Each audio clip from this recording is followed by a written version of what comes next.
नमस्कार आप सब लोगों को। स्वागत है आपका एक और नई वीडियो में। हम लोगों ने पिछली वीडियो में देखा था कि कुशल युवा प्रोग्राम क्या होता है, कैसे कैसी चीज़ें हम लोग को उसमें मिलती हैं सीखने के लिए, और कैसे हम उसमें एनरोल कर सकते हैं या क्या क्या एलिजिबिलिटी हो सकती है, ठीक है ना। तो आज की जो वीडियो है वो वीडियो बेसिकली हम लोगों की इस चीज़ के ऊपर डिपेंड करती है कि हमारी सारी एलिजिबिलिटी कंप्लीट है। लाइक मैंने 10th का एग्ज़ाम दे दिया है, मैं पास आउट हो चुका हूँ, या मैंने 12th का एग्ज़ाम दे दिया है, मैं पास आउट हो गया हूँ, या मैं पास करूँगा इस बार या करूँगी इस बार। और अगर मैं कोर्स करना चाहता हूँ या चाहती हूँ तो मेरे को क्या क्या करना पड़ेगा, ठीक है। और मैं किस तरीके से एडमिशन ले सकता हूँ या ले सकती हूँ, और कौन कौन सी प्रोसेस को फॉलो करना पड़ेगा, कहाँ जाना पड़ेगा। क्योंकि मैंने पहले भी बता चुका है कि ये जो पूरा का पूरा कोर्स है वो सरकारी है, और दूसरी चीज़ की ऑनलाइन प्रोसेस होता है इसका एडमिशन से लेकर के फाइनल एग्ज़ाम तक सारा का सारा, ठीक है। सारी की सारी चीज़ें जो सुपरवाइज़ की जाती हैं वो बिहार डेवलपमेंट मिशन के द्वारा होती है। तो यही चीज़ें हैं बिहार स्किल डेवलपमेंट के अंडर में। इसको एडमिशन लेने का थोड़ा सा प्रोसेस अलग टाइप का है। लाइक आपको रजिस्ट्रेशंस करवाने पड़ते हैं, अपने वेरिफिकेशंस करवाने पड़ते हैं कि जो भी आपने रजिस्ट्रेशन के टाइम पर पे डिटेल्स सबमिट करी हैं वो सारी की सारी वैलिड हैं और उनमें कोई भी गलतियां नहीं हैं। और फिर आप उसके बाद अलग अलग टाइप की चीज़ों के लिए एलिजिबल हो जाते हैं, ठीक है। मैं इस वीडियो में आप लोगों को तरीके बताऊंगा कि कैसे कैसे आप ये सारे काम कर सकते हैं, ठीक है। तो देखो 3 तरीका है अगर आपको करना है तो, ठीक है। वेरिफिकेशन करवाने के लिए या रजिस्ट्रेशन करवाना पड़ेगा। सबसे पहला प्रोसेस होता है, मैं 1 मिनट दो, मैं यहाँ पर स्टार्ट कर लेता हूँ पेंट। थोड़ा सा मैं बताने में आसान रहता है इस चीज़ को लेकर के। तो आ जाते हैं वापस यहाँ पर। तो पहली चीज़ क्या है कि ये उनके लिए है जिन्होंने एलिजिबिलिटी क्राइटेरिया देख लिया था कि क्या क्या चीज़ें थी और वो फुलफ़िल कर रहे हैं, ठीक है ना। तो एडमिशन लेने के लिए जो सबसे पहला प्रोसेस होता है वो होता है हमारा रजिस्ट्रेशन का, ठीक है ना। तो हम लोग रजिस्ट्रेशन कहाँ कराएंगे, कैसे कराएंगे, वो सारी की सारी चीज़ें होती हैं। मैं यहाँ पर शॉर्ट फॉर्म में लिख देता हूँ क्योंकि मेरे को लिखने में थोड़ा सा ये है, आलस है। सो मैं यहाँ पे लिख देता हूँ रजिस्ट्रेशन, पहला प्रोसेस हमारा ये रहता है। और सेकंड जो प्रोसेस रहता है वो रहता है हमारा वेरिफिकेशन का, जो कि 30 डेज़ के अंदर करानी होती है जब भी आपने रजिस्ट्रेशन कराया है। और जल्दी ही करा लेने में फ़ायदा है क्योंकि सीट्स लिमिटेड रहती हैं, एडमिशन के टाइम्स लिमिटेड रहते हैं, हर एक सेंटर पे अलग अलग बैच स्टार्ट होता है, हर मंथ में ऐसे बैच मिलते हैं। बट ज़रूरी नहीं कि आपके नज़दीकी सेंटर पे हमेशा वो बैच अवेलेबल रहें, ठीक है। तो जितना जल्दी हो सके आप करवा लो, ठीक है। सो इसके बाद हमको वेरिफिकेशन करना पड़ता है। मैं VER लिख देता हूँ, वेरिफिकेशंस करवानी पड़ती हैं। एंड इसके बाद आप जा कर के अपने ट्रेनिंग सेंटर पे एडमिशन के लिए एलिजिबल हो जाते हो, ठीक है। तो जो लास्ट प्रोसेस रहता है वो क्या रहता है हमारा, एडमिशन, गेट एनरोल या गेट एडमिशन, जो भी आप इसको लिखना चाहो। तो मैं यहाँ ऐड लिख देता हूँ। सो ये ही चीज़ें होती हैं। तो हम करवाएंगे कैसे, या किधर जाना पड़ेगा, या क्या चीज़ें हम लोगों को करनी पड़ेंगी, या कहाँ पर ये सारी चीज़ें होती हैं, इसके ऊपर ये वीडियो है, पूरा का पूरा वीडियो, ठीक है। तो आ जाते हैं हम लोग अपने सबसे पहले टॉपिक के ऊपर, जो कि क्या है, रजिस्ट्रेशन हम कैसे कराएं। तो 3 तरीका है। पहला तरीका है, आजकल तो स्कूल में भी रजिस्ट्रेशन होते हैं। जब आप 10th पास कर लेते हो, 12th में आते हो, तो स्कूल्स के अंदर रजिस्ट्रेशन होते हैं। जितने भी लोग गवर्नमेंट स्कूल में पढ़ रहे होंगे तो वो जो भी होंगे, सो ये रजिस्ट्रेशन का प्रोसेस आई थिंक कि हो जाता है सबका। पर अगर आप फिर भी उसमें नहीं करवा पाते हो या आपने नहीं करवा रखा है तो क्या करें, ठीक है ना। तो आपके पास 2 तरीका होता है। मैंने आपको बताया था कि सेंटर फाइंड कैसे करते हैं, आपका नज़दीकी सेंटर जहाँ पे भी आप इच्छुक हैं कि आप यहाँ पर ट्रेनिंग लेना चाहते हैं या यहाँ पर आप सीखना चाहते हैं, तो आप उस ट्रेनिंग सेंटर में जा सकते हैं। ट्रेनिंग सेंटर में शायद से हर जगह पर फ्री ऑफ कॉस्ट में रजिस्ट्रेशन किया जाता है। मैं फिर कह रहा हूँ शायद से, क्योंकि बहुत सारे ट्रेनिंग सेंटर के बारे में मेरे को पता है कि वहाँ पे फ्री में होते हैं। तो मैं ये नहीं कहूँगा सब में होते हैं, लेकिन काफ़ी सारे सेंटर्स में फ्री में रजिस्ट्रेशन होते हैं आप लोगों के। चाहे आप किसी भी डिस्ट्रिक्ट के बच्चे हैं या किसी भी डिस्ट्रिक्ट के आप कैंडिडेट हैं, ठीक है ना, आपको पहले आपका सेंटर जो भी नज़दीकी सेंटर है उसका सर्च करना होगा। मैंने लास्ट टाइम आपको बताया भी था। अगर किसी ने वो वीडियो नहीं देखा है तो मैं फिर से बता देता हूँ, और मैं यही कहूँगा कि अगर आपने वो वीडियो नहीं देखा तो एक बार वो वीडियो देख लो, क्योंकि उसमें बहुत सारी इंपॉर्टेंट चीज़ों को मैंने कवर किया हुआ है, ठीक है ना। तो आपको करना है कि आपको BSDM सर्च करना है, ठीक है, कोई भी ब्राउज़र पे, और उसके बाद आपको skills Bihar mission, welcome to Bihar skills mission development का ऑप्शन मिलेगा। ओके, मैंने उल्टा बोल दिया, डेवलपमेंट मिशन का ऑप्शन मिलेगा। सो आपको यहाँ पे फाइंड सेंटर का ऑप्शन मिलता है, आप यहाँ पे क्लिक कर दो। 3 ऑप्शंस मिलते हैं जिसमें से हम कुशल युवा प्रोग्राम के अंदर की चीज़ों को कवर अप कर रहे हैं। ये आपका GST रिलेटेड होता है, और ये आपका डोमेन स्किल है, बहुत सारे स्किल्स आते हैं इसके अंदर। तो हम यहाँ पर आते हैं, फाइंड सेंटर पर क्लिक करते हैं, एंड यहाँ लोकेट सेंटर का ऑप्शन मिलता है कोर्स वाइज। तो यहाँ पर 2 ऑप्शन है, मैं KYP पे सेलेक्ट करता हूँ, एंड यहाँ पे मैंने पिन कोड के द्वारा बताया हुआ था। आप एड्रेस और नेम के द्वारा भी कर सकते हो, पर ये ज़्यादा इजी रहता है और एक्यूरेट रहता है, ठीक है ना। तो हमने यहाँ पर अपना पिन कोड डाल दिया है मुंगेर का या बरियारपुर का। तो मैं जैसे सर्च करूँगा तो आपके अगल बगल में कोई सेंटर हैं तो वो आपको यहाँ पर दिखाई दे देंगे, ठीक है। तो मैं थोड़ा सा वेट कर लेता हूँ जब तक ये लोकेट कर रहा है या लोडिंग कर रहा है। तो यहाँ पर आ गया। तो यहाँ पर जो भी सेंटर्स हैं उनके फ़ोन नंबर्स हैं, आप कॉल कर सकते हो। अगर आपको एड्रेस में थोड़ा सा प्रॉब्लम हो रहा है तो वो आपको डायरेक्शन दे देंगे कि क्या करना है, कैसे करना है, ठीक है। और यही चीज़ें आपको जिन भी सेंटर्स में करना है आप उसमें जा कर के अप्लाई कर सकते हैं, या रजिस्टर्ड करवा सकते हैं आपको इस स्कीम्स के लिए। इसके अंदर 3 स्कीम आती हैं, मैं आपको थोड़ा आगे बताता हूँ कि कैसे करते हैं। अगर आप मान के चलो नहीं पहुँच पा रहे हो या नहीं करवा रहे हो, या फिर आपको करना है खुद से, तो आप वो कर सकते हो, ठीक है ना। तो आपको रजिस्ट्रेशन अगर खुद से करना है तो आपके पास कुछ चीज़ें होनी चाहिए, कुछ चीज़ें मतलब कुछ डॉक्यूमेंट होने चाहिए, जो कि हैं क्या क्या मैं आपको बता देता हूँ। सबसे पहले आपको मैं एक वेबसाइट पर लेकर के चलता हूँ वापस से, ठीक है। मेरे को यहाँ पे सर्च करना है MNSSBY। तो जैसे मैं इस पर क्लिक करूँगा तो इस तरीके से पहला वेबसाइट खुल जाएगा, जिस वेबसाइट का URL है www.7nischayuvaupmission.bihar.gov.in। तो मैं जैसे इस पर क्लिक करता हूँ तो ये आपका पेज ओपन हो जाएगा, ठीक है।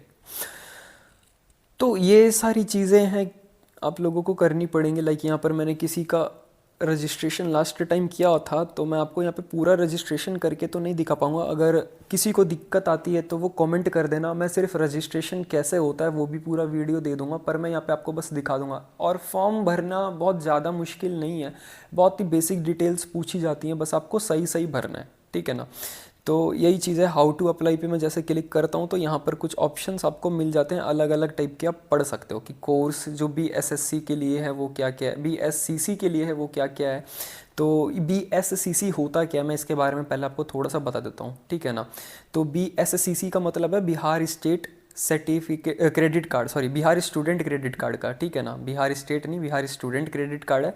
तो आप यहाँ पर कुछ कोर्सेज हैं जो कि यहाँ पर आपको लिस्ट दिए हुए हैं। आप इन सब कोर्सेज में अगर अपना हायर एजुकेशन या बैचलर या डिप्लोमा डिग्री कंप्लीट करना चाहते हो या करना चाहते हो तो आपको उसके लिए सरकार जो है वो कुछ लोन देती है, लाइक 4 लाख रुपीज़ तक का लोन देती है, ठीक है ना।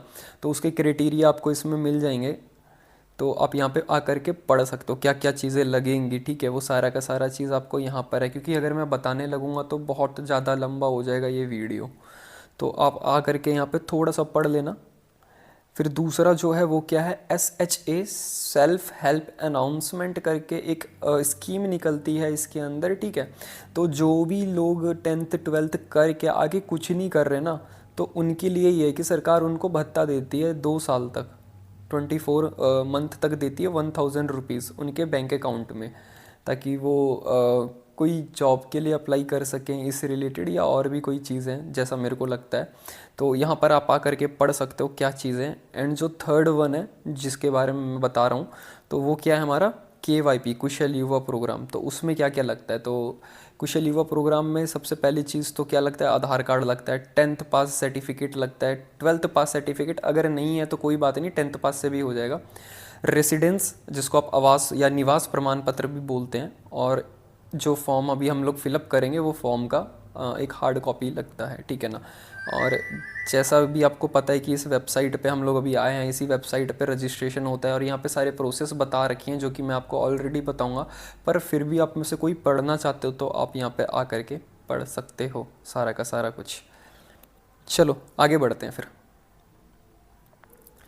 नीचे कुछ मैनुअल्स दिए हुए हैं, आप पढ़ सकते हो। मैं वापस होम पे आ जाता हूँ। होम पे आने के बाद आपको करना क्या है, आपको न्यू रजिस्ट्रेशन पे क्लिक करना है या न्यू एप्लीकेशन रजिस्ट्रेशन पे क्लिक करना है। जैसे आप करोगे आपको यहाँ पे आपका नाम डालना है, सर्टिफिकेट के अनुसार से नाम डालना है, जो भी नाम है आपका यहाँ पर पहले में आप नाम डाल दो, दूसरे में अगर आपका कोई मिडल नेम है तो ठीक है, नहीं तो कोई बात नहीं, और लास्ट नेम जो सरनेम होता है। देन आप अपना यहाँ पर ईमेल आईडी डाल सकते हो, जो भी ईमेल आईडी आप ये रजिस्ट्रेशन में रजिस्टर कराना चाहते हो। और याद रखना जो ईमेल आईडी डालोगे वो ईमेल आईडी पर ओटीपी आएगा, ठीक है ना, तो वो वैलिड होना चाहिए और आपको यूज़ करता हुआ रहना चाहिए। या जिस भी सेंटर पे आप जा रहे हो तो जो ईमेल आईडी दे रहे हो, या आजकल काफ़ी सारे लोग ईमेल आईडी 10th क्लास में 12th क्लास में बनवा लेते हैं, फ़ोटो स्टेट करा लेते हैं और खेल ख़त्म है। तो उनको पासवर्ड याद नहीं रहता, ये पता नहीं रहता मोबाइल नंबर क्या है नहीं है, तो ऐसा मत करो। एक पर्सनल ईमेल आईडी बना लो। आज के टाइम में आपकी इंटरनेट मेल आईडी होनी बहुत ज़रूरी है, ठीक है ना, सॉरी इलेक्ट्रॉनिक मेल आईडी होनी बहुत ज़रूरी है।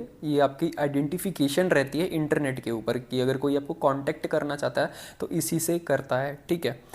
तो वो बना लो। आधार कार्ड का नंबर सबको पता है, आधार कार्ड क्या होता है, उसका नंबर यहाँ पे डालना है। अगर आपने अपना नंबर यहाँ पर डाला तो आपको यहाँ पर दिखा देगा। अगर आपने पहले से कभी रजिस्ट्रेशन करवाया हुआ है तो वो दिखा देगा, अगर नहीं कराया हुआ तो कोई बात नहीं, आप आगे कर सकते हैं।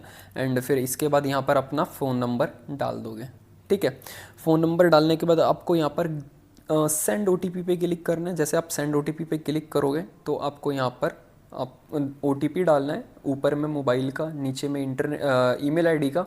सो यही चीज़ है। उसके बाद आपको एक ऑप्शन बोलता है कि भैया क्या है ये, कि आपने जो ये फॉर्म फिलअप किया है वो वसुधा केंद्र में किया है या नहीं किया है। तो मैं तो आपको अपने आप करने कह रहा हूँ, तो यहाँ नो करना है, या यस अगर कभी कोई कर रहा हो तो यस पे कर सकते हो अगर कोई वसुधा केंद्र से करवा रहा है, ठीक है ना।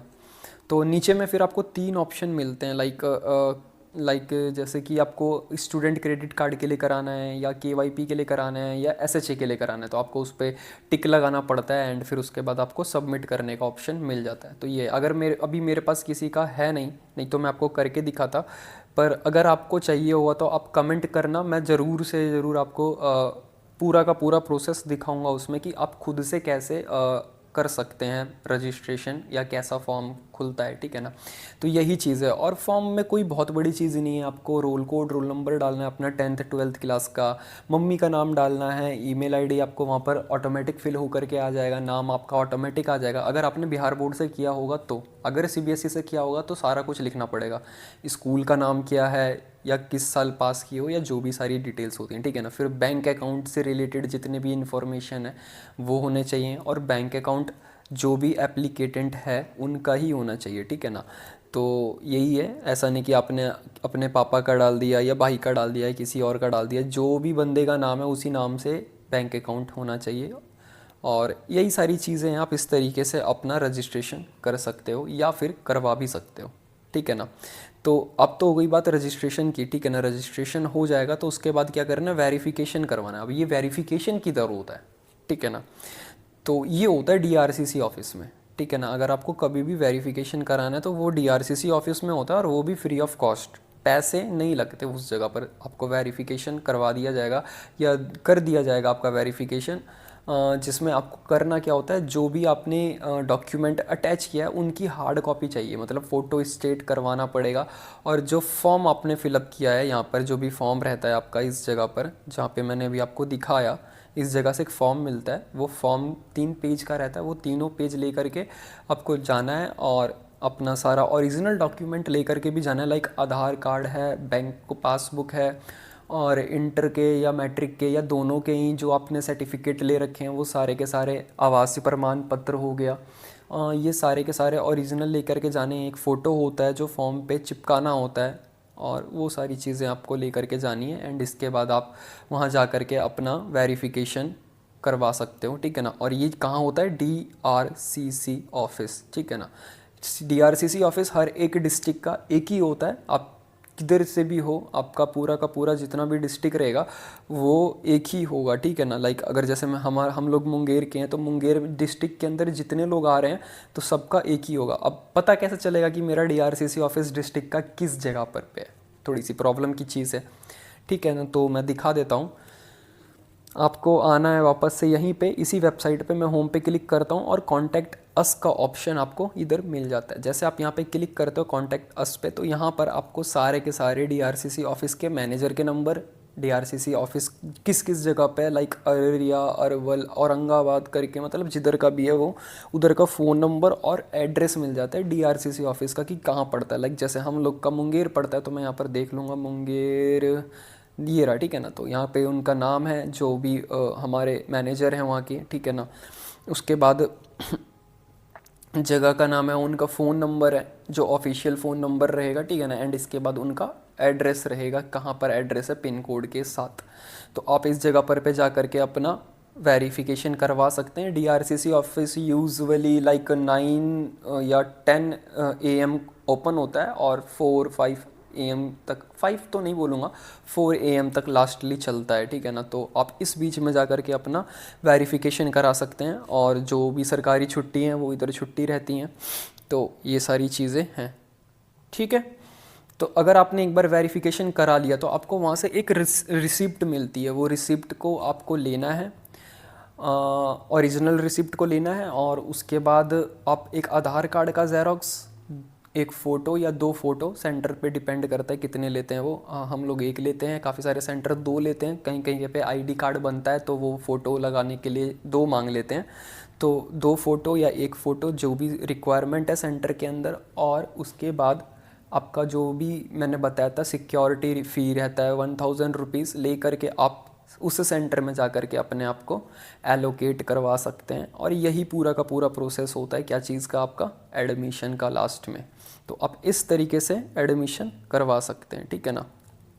तो बस यही था, आप इस तरीके से अपने आप को एडमिशन करवा सकते हैं। और जो भी आपको लाइक पता करना है कि भैया कितने तारीख से एडमिशन है, क्या है, नहीं है, मतलब कब से एडमिशन हो रहा है, कब से क्लासेस हो रही हैं, तो पूछ सकते हो आप ऑफिस में कॉल करके। नंबर तो आपको मिल ही जाएगा लोकेट सेंटर में आकर के, और या नहीं तो अगर आप एक बार जाओगे तो आपको वहाँ पे भी मिल ही जाएगा नंबर, क्या है नहीं है, कॉल करके पूछ सकते हो। पर अगर आपको देखना है खुद से तो इस वेबसाइट पे हम लोग बहुत बार आ चुके हैं, या मैंने बताया कैसे आना है। तो आपको एक ऑप्शन क्या मिलता है, ब्लॉग का। आप जैसे ब्लॉग पे क्लिक करोगे ना तो इस सेंटर के रिगार्डिंग बहुत सारे इन्फॉर्मेशन मिल जाती हैं। ऐसे ये है ऑफिशियल्स के लिए, पर आपको क्या करना है, आपको बस एडमिशन देखना है।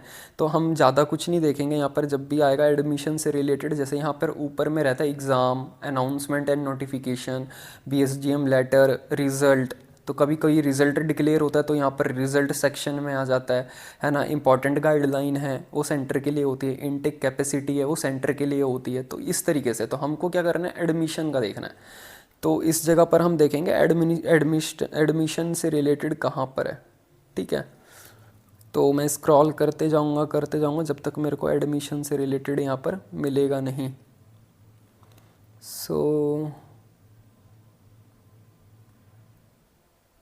देखो यहाँ पर क्या मिल रहा है, जनवरी बैच से एडमिशन रिलेटेड, यहाँ एडमिशन भी लिखा हुआ है। अगर मैं इस पर क्लिक करता हूँ तो सिर्फ एडमिशन वाले मिल जाएंगे मेरे को यहाँ पर। तो जनवरी 24 है, दिसंबर 24 है, 23 है। तो नए वाले तो नहीं दिख रहे हैं यहाँ पर।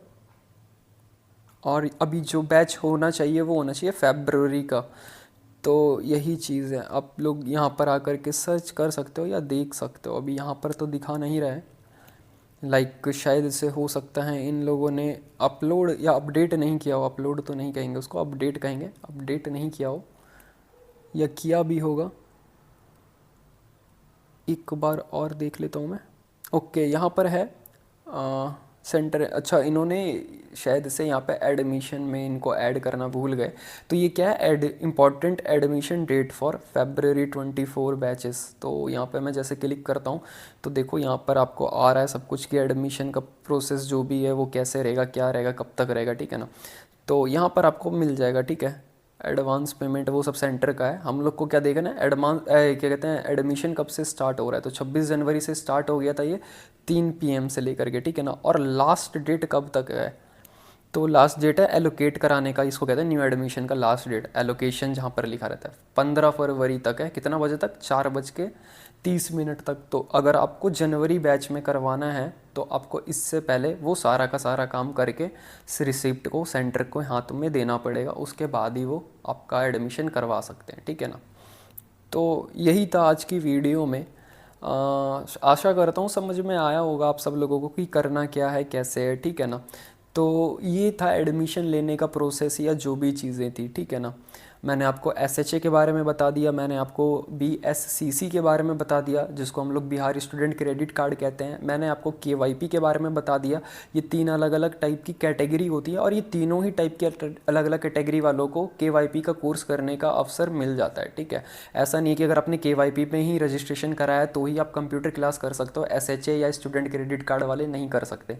आप कर सकते हैं अगर आपने केवाईपी में रजिस्ट्रेशन करवा करके एक बार कर लिया, और फिर अगर आप आने वाले टाइम में क्रेडिट कार्ड देना चाहते हैं तो वो भी हो जाता है। ऐसा नहीं कि अभी आपने 10th पास किया और उसके बाद मान के चलो आपने कुशल युवा प्रोग्राम कर लिया, उसके बाद 12th पास किया और आप आने वाले टाइम में वो जो मैंने कोर्स की लिस्ट्स दिखाई थी उन लिस्ट में आपने कोई भी कोर्स करने का मन बनाया है और आप उसके बाद अप्लाई करना चाहते हो तो आप BSCC के लिए अप्लाई कर सकते हो, ठीक है ना।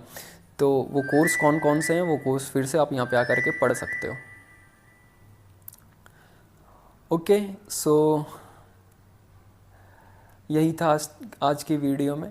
मैं मिलता हूँ आपसे नेक्स्ट वीडियो में। अब हमारी जो भी वीडियो आएंगी वो कोर्स से रिलेटेड आएंगी, लाइक मैं कंप्यूटर से रिलेटेड वीडियो बनाऊँगा कि कंप्यूटर, क्योंकि मैं जो LF हूँ सेंटर का, तो मैं वहाँ पर जो भी चीज़ें पढ़ाता हूँ वो सारी वीडियो ही अब अपलोड करा करूँगा।